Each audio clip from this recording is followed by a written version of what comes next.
नमस्कार, आप देख रहे हैं न्यूज़ वन इंडिया और मैं हूं आपके साथ राजेश कुमार। हमारी इस खास पेशकश में आपका स्वागत है। दरअसल हमारे देश में गुरु शिष्य की परंपरा रही है और कहते हैं कि एक अच्छा शिक्षक जो है वो समाज को नई दिशा देता है और स्कूल से ही देश का भविष्य तैयार होता है। लेकिन इन दिनों देश में कुछ ऐसी घटनाएं हो रही हैं जो गुरु शिष्य के रिश्ते को शर्मसार कर रही हैं। दरअसल गुरुओं की यानी जो शिक्षक है उनकी क्रूरता के कई मामले देश के अलग अलग हिस्सों से सामने आ रहे हैं। कहीं पे शिक्षक ने छात्र का हाथ तोड़ दिया और कहीं पर कान का पर्दा फाड़ दिया थप्पड़ मार के, और कहीं पर पानी पीने पे तालिबानी सजा दी गई। ये तमाम जो मामले हैं वो देश के अलग अलग हिस्सों से आ रहे हैं जो गुरु शिष्य की परंपरा को कलंकित कर रहे हैं। इसी पे हम बात करेंगे। पहले आप एक रिपोर्ट देखिए और रिपोर्ट के उस पार आपको सीधा गाजियाबाद लिए चलेंगे, जहां पे मेरे सहयोगी जितेंद्र गौतम मौजूद हैं। उनके साथ शिक्षक हैं, उनके साथ छात्र हैं और उनके साथ अभिभावक हैं। उनसे जानेंगे कि आखिर वो इन मामलों को किस तरीके से देख रहे हैं। पहले ये रिपोर्ट देखिए।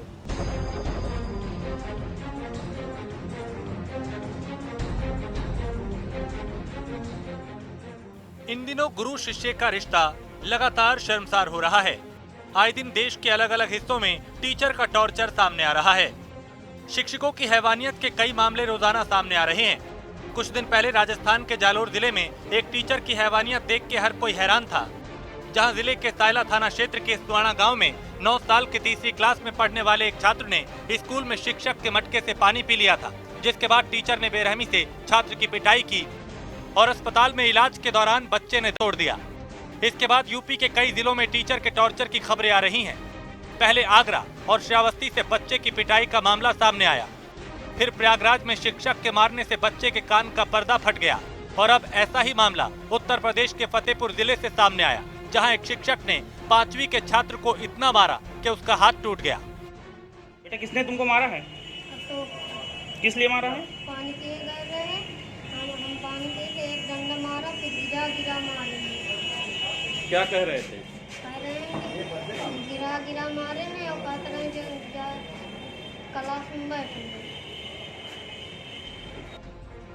बलिया, फतेहपुर, हापुड़, सहारनपुर और श्रावस्ती से भी शिक्षक की हैवानियत की कई खबरें आ रही हैं और कई जगहों पे बच्चों के परिजन प्रदर्शन भी करते दिखाई दे रहे हैं। मतलब साफ है कि गुरु शिष्य की परंपरा अब कलंकित हो रही है और सवाल ये कि आखिर ऐसे हैवान शिक्षकों पर लगाम कब लगेगी, क्योंकि बच्चों को पीटने वाला शिक्षक शायद ये नहीं जानता कि इस मार का मनोवैज्ञानिक तौर पे छात्रों के जीवन पर नकारात्मक असर पड़ता है। Bureau report, news one India. हम आप पहुंचे हैं गाजियाबाद के वसुंधरा के एसजी सीनियर सेकेंडरी स्कूल में और यहाँ पर शिक्षक भी हमारे साथ मौजूद हैं, पेरेंट्स भी हमारे साथ मौजूद हैं और वो बच्चे भी मौजूद हैं जो शिक्षक और पेरेंट्स के रिश्ते को जोड़ते हैं। आज हम बात करेंगे उस मुद्दे पर जो अक्सर मीडिया में गरमाया रहता है। अक्सर ऐसी खबरें आती हैं कि टीचर्स ने बच्चों को इस तरह पीटा कि उनकी आंख फूट गई, हाथ में चोट लगी, ये तमाम ऐसी चीज़ें आती हैं। और साथ ही कुछ ऐसी खबरें भी आती हैं कि बच्चे जो हैं इतने आक्रामक हो जाते हैं कि अपने ही जो इनके टीचर्स होते हैं उन पर हमला कर देते हैं। तमाम ऐसी चीज़ें हैं। तो ऐसे में यहाँ टीचर्स और अभिभावकों का क्या सोचना है, इन तमाम मुद्दे पर हम बात करेंगे और शुरुआत यहीं से कर देते हैं। कुछ टीचर्स हमारे साथ मौजूद हैं, इनसे बातचीत करते हैं। जी, शुरुआत आपसे करेंगे। क्या नाम है आपका? माय नेम इज़ निशा हुडा। आपसे ये चीज़ जानना चाहेंगे, जिस तरह से हम देखते हैं खबरें आती हैं कि गुरु और शिष्य का जो रिश्ते जो तार तार हो जाते हैं कि उन्होंने उसको पीट दिया, आंखें फूट गई, हाथ में चोट आ गई, प्लास्टर हो रहा है, ये तमाम चीज़ें, तो किस तरह से आप देखते हैं इसको? सर, इस चीज़ को तो मैं बिल्कुल भी जस्टिफाई नहीं करूँगी। Being a teacher myself, punishment दे, बहुत तरीके हैं पनिशमेंट देने के। हम बच्चों को काम को रिपीट करवा सकते हैं कि कई बार काम को आप करें। हम क्लास से उसे बाहर खड़ा कर सकते हैं और हम बच्चों की काउंसलिंग भी कर सकते हैं। स्कूल में एक काउंसलिंग सेल भी अवेलेबल रहता है। यदि बच्चे जो रिपीटर्स हैं, गलतियां करते हैं, तो हम एक काउंसलर के थ्रू भी उनके कुछ सेशंस दिलवा सकते हैं और हम यदि ज़रूरत पड़ती है तो पेरेंट्स से भी बात कर सकते हैं कि सो दैट कि हम बच्चे का बिहेवियर को समझें कि क्या रीज़न है इसके पीछे कि बच्चा बार बार गलतियां कर रहा है और टीचर को भी नहीं समझ रहा है क्लास में, इनडिसिप्लिन भी। पेरेंट्स भी मौजूद हैं, इनसे भी बातचीत करते हैं। जी, क्या नाम है आपका? मेरा नाम पूजा बंसल है। अच्छा, ये बताइए क्या लगता है आपको कि किस तरह से ट्रेन करना चाहिए बच्चों को, और इसमें जो टीचर्स की जिम्मेदारी होती है उतनी ही माँ बाप की जिम्मेदारी होती है, तो किस तरह से समझना चाहिए?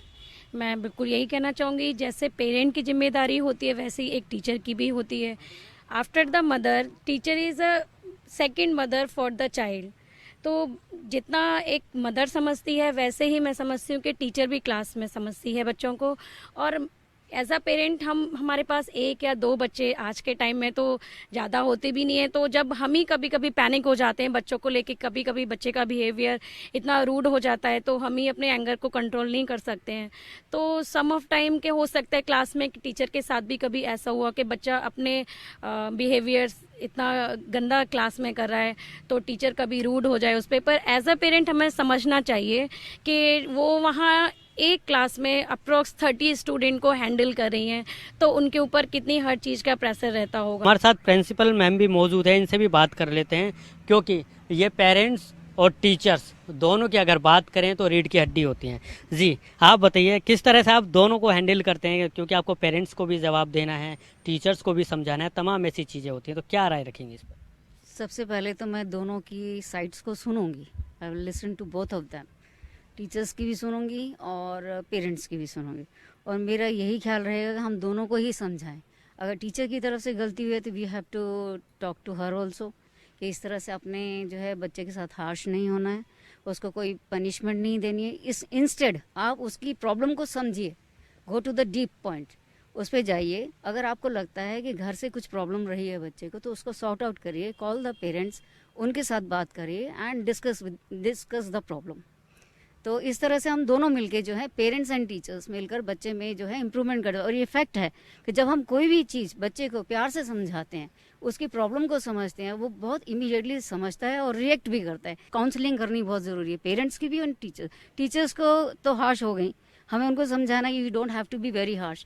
बच्चे की पूछो प्रॉब्लम को, देन आस्क दैट, बच्चा अपनी प्रॉब्लम्स को बताता है, उसको सॉर्ट आउट करिए एंड विद प्यार, जिसे कहते हैं ना लव। और प्यार एक ऐसी चीज़ है जो बच्चे में इमीडिएटली चेंज लाती ही लाती है, चाहे कुछ भी हो जाए। बच्चों को सबसे पहले लव और केयर ये देना बहुत ज़रूरी है, चाहे टीचर्स हों या पेरेंट्स हों। और अगर उन्हें लव और केयर मिलेगा और सपोर्ट मिलेगा तभी बच्चे अपने आप को संभाल सकते हैं। अदरवाइज़ वो अपने आप को संभाल नहीं सकते, क्योंकि उन्हें ऐसा लगता है कि आज मेरी टीचर मुझे सपोर्ट नहीं कर रही है, मेरे पेरेंट्स मुझे नहीं समझ रहे हैं। तो फर्स्ट ऑफ ऑल मैं यही कहूँगी कि सबसे पहले उन्हें प्यार और केयर की ज़रूरत है, और उनकी जो भी प्रॉब्लम्स हैं वो हम उन्हें अच्छे से समझा कर काउंसिल करके फिर उनकी प्रॉब्लम को सॉल्व करें। बिल्कुल, देखिए काउंसलिंग की ज़रूरत हमेशा बच्चों को होती है, जिसके लिए बहुत सारे इस तरह के सेंटर्स भी मौजूद हैं। अच्छा, आपसे जानना चाहेंगे, जब इस तरह से देखते हैं कि ये तमाम चीज़ें आती हैं तो ऐसे में माँ बाप का रोल ज़्यादा बढ़ जाता है। क्या लगता है आपको कि जो स्कूल में चीज़ें हो रही हैं वो घर पे भी आकर बताए? किस तरह का माहौल ऐसा क्रिएट करना चाहिए ताकि जो स्कूल में चीज़ें हुई वो भी घर पर बताए? क्योंकि आमतौर पर बच्चे देखते हैं गुमसुम हो जाते हैं, स्कूल में जो चीज़ हो रही है वो नहीं बता पाते हैं। मैं इस बारे में यही कहना चाहूँगी कि हमें बच्चों को घर पे एक माहौल देना चाहिए, दोस्ताना फ्रेंडली माहौल देना चाहिए, ताकि वो हर चीज़ बताएं। आजकल सोशल मीडिया के थ्रू बच्चों को बहुत सारा एक्सपोजर है, और अगर बच्चे उस लेवल तक एंगर पे आ गए हैं, इसका मतलब ये एक दिन की बात नहीं है, काफ़ी टाइम से वो किसी चीज़ से जूझ रहे हैं। तो एज अ पेरेंट्स हमें घर पे काउंसलिंग करनी चाहिए और टीचर्स के हेल्प लेनी चाहिए, क्योंकि हरदम टीचर्स गाइड करती हैं हमें एज अ पेरेंट्स कि आपको घर पे क्या करना है। तो उनकी सलाह सुननी चाहिए और उस अनुसार ही कदम उठाने चाहिए। देखिए, इनका कहना है कि सलाह हाँ बहुत ज़्यादा ज़रूरी है। अच्छा मैम, आपसे भी जानना चाहेंगे, हमने ऐसा भी देखा है कि टीचर्स का जो व्यवहार है वो तो सही है, लेकिन कई बार स्टूडेंट का व्यवहार बेकार होता है। अभी हाल ही में यूपी में कुछ घटनाएं भी हुई हैं जिसमें स्टूडेंट ने टीचर्स को पीटा है। इस पर आप क्या कहना चाहेंगे कि बच्चा इतना ज़्यादा आक्रामक क्यों हो जाता है? क्या माँ बाप की तरफ से या टीचर्स की तरफ से कोई कमी रह जाती है? मैं ये कहना चाहूँगी कि सबसे पहले बच्चे प्यार की भाषा समझते हैं, है ना। कोई भी ऐसा काम नहीं है जिसे हम प्यार से बच्चे को समझा के नहीं करवा सकते हैं। अगर हम मारपीट का सहारा लेते हैं तो बच्चे को आप नकारात्मक सोच तो उसमें हम उत्पन्न कर सकते हैं, लेकिन उसको हम क्रिएटिव नहीं बना सकते हैं, है ना। तो कहीं ना कहीं पहले हमें बच्चों को भी टटोलना होता है कि बच्चा ऐसा बिहेव क्यों कर रहा है, ऐसा व्यवहार बच्चा क्यों कर रहा है। फिर हमें उनके पेरेंट्स से बात करनी चाहिए। बच्चों को जो है, बच्चे और टीचर के बीच एक मधुर संबंध होता है ना। तो इस चीज़ को हमें कायम रखना चाहिए कि और ताकि बच्चों के साथ हमें मित्रवत व्यवहार करना चाहिए, ताकि वो अपनी हर समस्याओं का जो है, हर प्रॉब्लम को हमसे शेयर करें, टीचर से शेयर करें, और तब जाके ही हम इस समस्या का समाधान कर सकते हैं। क्योंकि बच्चों का ये है कि आप अगर उसे समझाएंगे तो वो ज़रूर समझेंगे। ज़रूरी नहीं है कि उसे मारपीट करके ही समझाया जाए। बहुत तरीके हैं जिसके द्वारा हम बच्चों को समझा सकते हैं। अलग तरह के पनिशमेंट हम उन्हें दे सकते हैं, जैसे कि क्लास के बाहर खड़े कर देना कुछ पीरियड्स के लिए, या फिर बच्चों को जो है, मैं समझती हूँ जो सबसे कारगर उपाय है बच्चों को पनिश करने का, वो ये है कि आप सभी बच्चे, चाहे वो कैसे भी हों, इंटेलिजेंट हों या फिर मीडियोकर बच्चे हों, वो सभी गेम्स से बच्चों को बहुत लगाव होता है। तो गेम्स पीरियड जो है 1 सप्ताह के लिए हम उन्हें निष्कासित कर सकते हैं। गेम्स में नहीं अगर हम भेजें तो शायद ये सबसे कारगर उपाय है। इस तरह अगर हम सोचें तो बहुत ऐसे तरीके हैं जो कि हम बच्चों को प्यार से उन पे हम कंट्रोल कर सकते हैं और उनको हम सही राह दिखा सकते हैं। देखिए, इनका कहना है कि बच्चों को सज़ा देने के और भी बहुत से तरीके हैं जिससे वो अपने जो कार्यशैली है उस पर ज़्यादा ध्यान दें।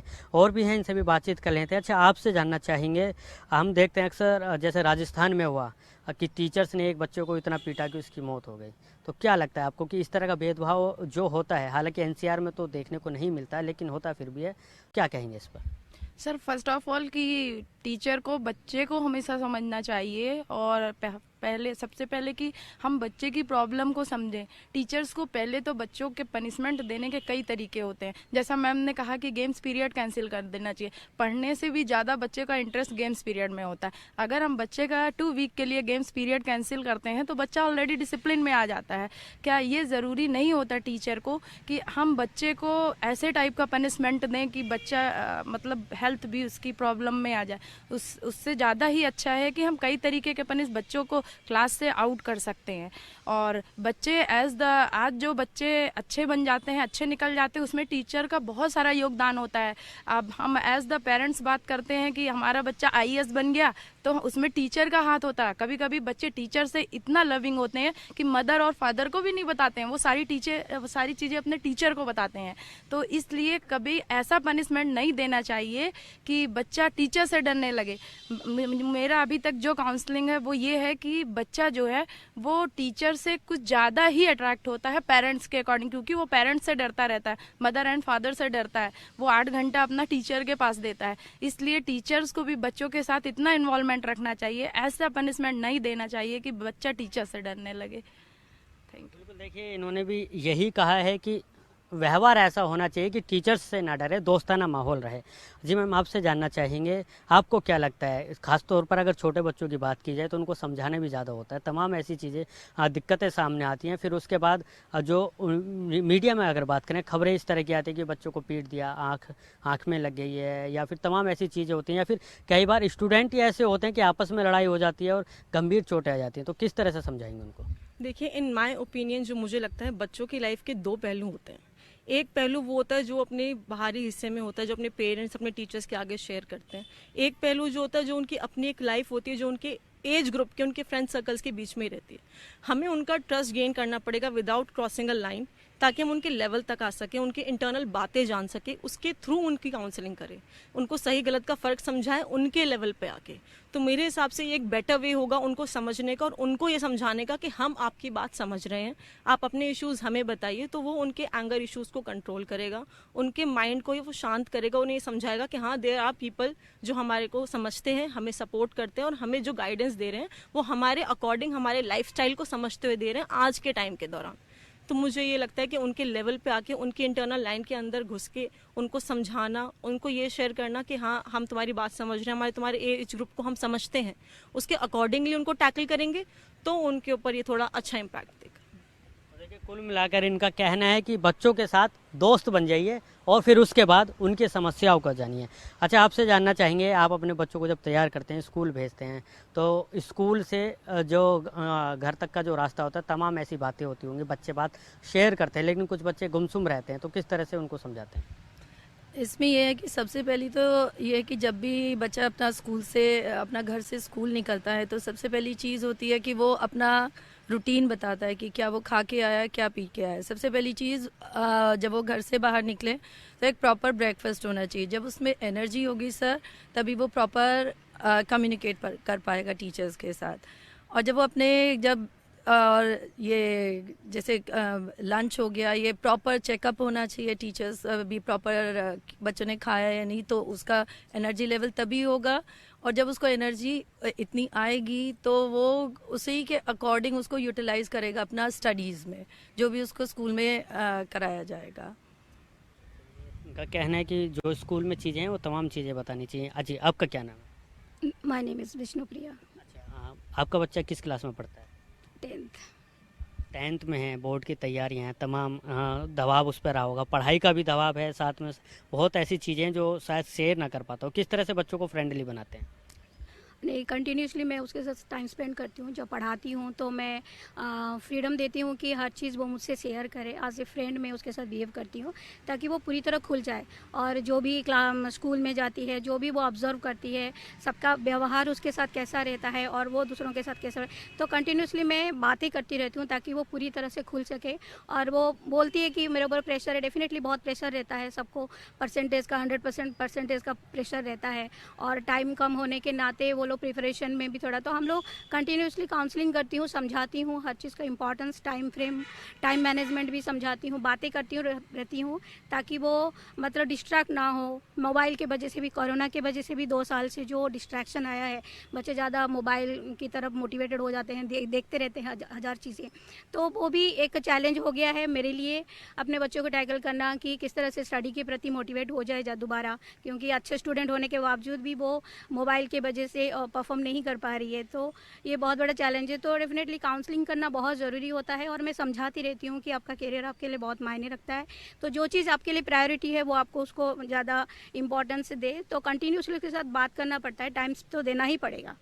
तो बिल्कुल, देखिए, कंटिन्यूसली बात करना, मोबाइल आज के समय में काफ़ी बड़ी समस्या भी बनी हुई है। अच्छा, आपसे जानना चाहेंगे, अगर गेमिंग की बात करें, क्योंकि गेमिंग जो टीचर्स होते हैं उनसे बच्चे ज़्यादा घुल मिल जाते हैं, तमाम ऐसी चीज़ें होती हैं, बातें भी शेयर करते हैं, तो उन बच्चों को किस तरह से ट्रेन करना चाहिए, और ताकि टीचर से और जो बच्चों के बीच में जो बात होती है पेरेंट पनिशमेंट को लेकर, वो चीज़ें कम हो और इन्जॉयमेंट ज़्यादा हो जाए। बिल्कुल। सबसे पहले न्यूज़ 180 आप लोगों का बहुत बहुत धन्यवाद एक्चुअली में, क्योंकि आप लोगों ने इस मुद्दे को उठाया और चीज़ों को समझने की कोशिश की। देखिए, ये जो भी टॉपिक्स है, जो एंगर वाला टॉपिक है, हमें समझना चाहिए कि एंगर्स वाले जो जनरेट हो रहा है और जो बच्चों का अटैचमेंट है, वो अटैचमेंट डेवलप्ड क्यों नहीं हो रहा, क्योंकि ये सारी की सारी चीज़ें टीचर्स एंड स्टूडेंट्स के बीच में बॉन्ड क्रिएट करने का है। तो हम बॉन्ड कैसे क्रिएट कर सकते हैं, अपनी टीचिंग मैथोलॉजी में कैसे चेंजेस कर सकते हैं जिससे ये सारी चीज़ें डेवलप्ड हो, और टीचर और स्टूडेंट कैसे एक दूसरे से इंटरेक्ट हो पाए। तो सबसे पहले आपने जितने भी केसेस सुने, जो भी आपने अभी डिस्कस किए कि यूपी में केसेस हुआ, राजस्थान में केसेस हुए, हमें इनमें सब में एक चीज़ समझना बहुत कॉमन चीज़ है कि कहीं ना कहीं किसी न किसी टीचर से किसी न किसी वजह से उसके ईगो को हर्ट किया गया, और जब वो ईगो हर्ट होता है तब जाके वो एंगर आता है, और एंगर आने के बाद स्टूडेंट्स टीचर्स को हिट कर देते हैं, या टीचर्स जो ये ईगो प्रॉब्लम आती है। तो इस चीज़ को कॉमनली करना है और एक ऐसा फ्रेंडली मैथोलॉजी चेंज करनी है जिससे कि हम टीचर्स और स्टूडेंट्स को कनेक्ट कर पाएँ और इन सब चीज़ों को डेवलप कर पाएँ। और देखिए, सबसे इम्पॉर्टेंट चीज़ कि पहले का ज़माना अलग था और अब के स्टूडेंट्स का एंगर अलग है। अब बच्चे कहीं ना कहीं ऑनलाइन गेमिंग्स में कनेक्टेड है, कहीं ना कहीं फ़ोन से कनेक्टेड है, कहीं ना कहीं पेरेंट्स और बच्चों का भी कनेक्शंस दूर हो चुका है। तो मतलब आप देखिए तो सिचुएशंस चेंज हो गई है, तो सिचुएशन चेंज होने के हिसाब से हम लोगों को भी थोड़ी चीज़ें चेंज करनी चाहिए, जिससे और हमें समझना चाहिए। आज पहले के ज़माने में सोशल मीडिया से इतना एक्टिव नहीं था, तो सोशल मीडिया जब एक्टिव नहीं था तो क्या कहते हैं, बच्चों को इतनी नॉलेज नहीं हो करती थी, पहले बाहर की नॉलेज कम होती थी। आज छोटा बच्चा है, मैं एज अ फादर भी बात करूँ तो आज मेरे छोटे बच्चे को इतनी चीज़ें पता चल जाती है, कभी कभी मैं सोच के हैरान होता हूँ कि यार ये तो मुझे भी नहीं पता था। तो कहने का एक सिंपल सा मीन है और सिंपल सी चीज़ ये है कि हम किस तरीके से टैकल करें चीज़ों को, किस तरीके से समझें और इंटरेक्ट करना चाहिए, उनको स्टडी करना चाहिए और कनेक्ट होना चाहिए, सबसे मेन इंपॉर्टेंट चीज़। बच्चों को कनेक्ट किस तरह से करना है, ये तमाम चीज़ें हैं। अब इसके बाद हम एक बार फिर प्रिंसिपल मैडम के पास जाएंगे और उनसे भी बातचीत करते हैं कि वो किस तरह से देखती हैं। अच्छा मैम, आपसे एक चीज़ जानना चाहेंगे, जैसे कि कहा कि ईगो प्रॉब्लम हो जाती है, टीचर्स में भी होती है, पेरेंट्स में भी होती है। अब उन दोनों के ईगो को आप कैसे सर्टिफाई करेंगे? सर्टिफाई वही वाली बात कि पहले उनकी भी समझेंगे, उनको भी समझाएंगे, अपनी ईगो को साइड में रखिए। बच्चे का फ्यूचर ज़्यादा इम्पॉर्टेंट है हमारे लिए और बच्चे की केयर करनी बहुत ज़रूरी है। उनको भी अपने बच्चे के साथ एज ए फ्रेंड बात करनी चाहिए, एंगर को शो नहीं करना चाहिए। They also get angry many times, बच्चे के साथ बहुत एंग्री हो जाते हैं। उनका हार्श जो है बिहेवियर बच्चे को भी जो है उसका बिहेवियर स्कूल में भी ख़राब करता है। तो same thing is with the teachers also, उनको भी अपनी ईगो को साइड में रख के ही बच्चे को टैकल करना ज़रूरी है। Ego is not important, main thing is बच्चे का आगे का फ्यूचर, बच्चे को चेंज करना, बच्चे के एटीट्यूड को चेंज करना, उसका स्टडीज़ की तरफ रुझान करना, वो इम्पॉर्टेंट है। उसको क्या सही है क्या गलत बताना ये हमारा काम है और उसी में पेरेंट्स का भी रोल है। Without parents we can not do anything. और एज ए पेरेंट्स के साथ अगर टीचर्स नहीं मिलकर करेंगी तो भी दिक्कत है। तो पेरेंट्स का भी साथ और टीचर्स का साथ दोनों मिलकर ही एक बच्चे में इम्प्रूवमेंट दिखाता है। बिल्कुल, देखिए बिल्कुल सही बात कही उन्होंने कि सबको अपना ईगो साइड रखना है। बच्चों के फ्यूचर की अगर बात करें, बच्चे भी हमारे साथ मौजूद हैं, इनसे भी बातचीत कर लेते हैं। किस क्लास में? 11th। टीचर से किस तरह के, कौन सी टीचर्स आपके सबसे नज़दीक रहती हैं? इंग्लिश टीचर हैं हमारी, सबसे नज़दीक वही रहती हैं हमारे। किस तरह से पढ़ाती हैं? वो अपने तरीके से पढ़ाते हैं और उनका तरीका हमें बहुत पसंद आता है। जैसे वो तरीके से बात करते हैं, उनका तरीका बात करने का और हमें समझने का। सारी टीचर समझती हैं लेकिन ज़्यादा हम कनेक्ट उनसे ही होते हैं, इंग्लिश वाली टीचर से, तो इसलिए वो अच्छा लगता है। अच्छा चलिए, आप बताइए कि जिस तरह से स्कूल में देखते हैं, आप भी देखते होंगे न्यूज़ में कि टीचर्स ने स्टूडेंट को इस तरह से पीटा, उसको चोट लगे, ये तमाम चीज़ें, तो कभी डर लगता है ये चीज़ सोच के? नहीं, मतलब भगवान की कृपा से मैं स्कूल में काफ़ी टाइम से पढ़ रही हूँ और यहाँ काफ़ी जो सारे टीचर्स हैं काफ़ी अच्छे हैं, तो सच कभी डर लगा नहीं। कभी दिमाग में आया हो कि क्या वाकई टीचर भी ऐसा कर सकते हैं? नहीं, कभी नहीं आया क्योंकि टीचर्स काफ़ी अच्छे हैं, काफ़ी अच्छे से बिहेव किया हमेशा, तो कभी ऐसा लगा नहीं कि कोई ऐसा कर सकता है। तो सुन के भी ऐसा लगता है कि टीचर ने बच्चे को ऐसे मारा। ये देखिए, अच्छा आप बताइए, कभी जिस तरह का हम देखते हैं कि टीचर्स कई बार ऐसा कर देते हैं कि टीचर्स पे ही बच्चा हमला कर देते हैं, उसको देखकर आप क्या कहेंगे? क्या वाकई ऐसा होना चाहिए? नहीं, ऐसा बिल्कुल नहीं होना चाहिए। टीचर हमारे लिए भगवान होते हैं, तो हमको उनके लिए रिस्पेक्ट देनी चाहिए, तो कभी ऐसा करना नहीं चाहिए। और जब टीचर्स पनिशमेंट देते हैं तो उसको किस तरह से देते हैं? टीचर्स पनिशमेंट देती है तो उनका मीन्स वो पनिशमेंट देती है तो मीन्स हमारी गलती के उससे पनिशमेंट देती है, तो ऐसा भी नहीं कि पनिशमेंट ज़्यादा वो। तो बिल्कुल देखिए, यहाँ पर हमने बच्चों से भी बातचीत की, टीचर से भी बातचीत की और उनके अभिभावकों से भी बातचीत की, तो सबका ज़्यादातर यही कहना है कि बच्चों की जो काउंसलिंग है अगर वो सही समय पर हो और सही तरीके से हो, तो जिस तरह की घटनाएं निकलकर सामने आती हैं कि टीचर्स ने बच्चों को इस तरह से पीटा या फिर बच्चों ने टीचर्स पर इस तरह से हमला किया, ये तमाम चीज़ों को रोका जा सकता है। गाज़ियाबाद से मैं जितेंद्र गौतम अपने सहयोगी राम त्रिपाठी के साथ।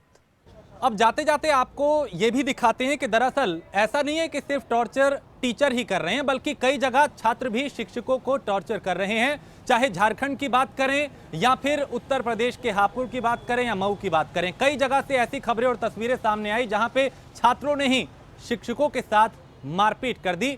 तो ये एक रिपोर्ट आपको दिखाएंगे जिसमें कई जगह से इस तरह के मामले सामने आए हैं जहां पे जो छात्र हैं उन्होंने ही शिक्षकों के साथ मारपीट की है। ये रिपोर्ट देखिए।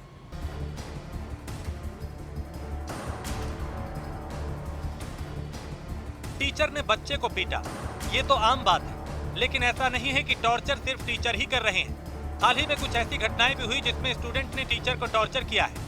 इस तस्वीर को देखिए, यहाँ छात्रों ने अपने टीचर को पेट से बांधकर पीटा, वो भी सिर्फ इसलिए क्योंकि टीचर ने उन्हें एग्जाम में कम नंबर दिए थे। इतना ही नहीं, इन छात्रों ने पूरे घटना का वीडियो बनाकर उसे सोशल मीडिया पर भी वायरल कर दिया।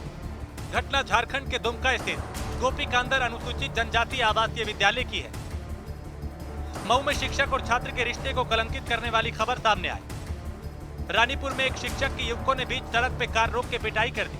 युवकों ने पहले शिक्षक को कार से बाहर खींचा, उसके बाद कार पे हमला कर शिक्षक को पीटने लगे और पीटते पीटते आरोपियों ने शिक्षक को सड़क पे गिरा दिया। शिक्षक ने 1 साल पहले अनुशासनहीनता के चलते एक युवक को स्कूल से निकाला था, जिसका बदला लेने के लिए छात्रों ने शिक्षक को ही पीट दिया। अब इस तस्वीर को देखिए, ये तस्वीर हापुड़ की है, जहां क्लास में कुछ छात्र बैठे हैं। तभी एक शिक्षक अंदर आए। पहले शिक्षक ने एक छात्र को किसी बात को लेकर थप्पड़ मारा। इसके बाद छात्र शिक्षक को धक्का देकर गिराते हुए हाथापाई करता हुआ दिखाई दे रहा है। इस दौरान अन्य छात्र जान बचाकर क्लास से भागते हुए नजर आ रहे हैं। ऐसा नहीं है कि सिर्फ शिक्षक ही छात्रों को टॉर्चर कर रहे हैं, बल्कि कई जगहों पर शिक्षकों को भी टॉर्चर किया जा रहा है। सवाल ये कि अगर यही हाल रहा तो गुरु शिष्य की परंपरा कैसे बचेगी? Bureau report, news 1 India.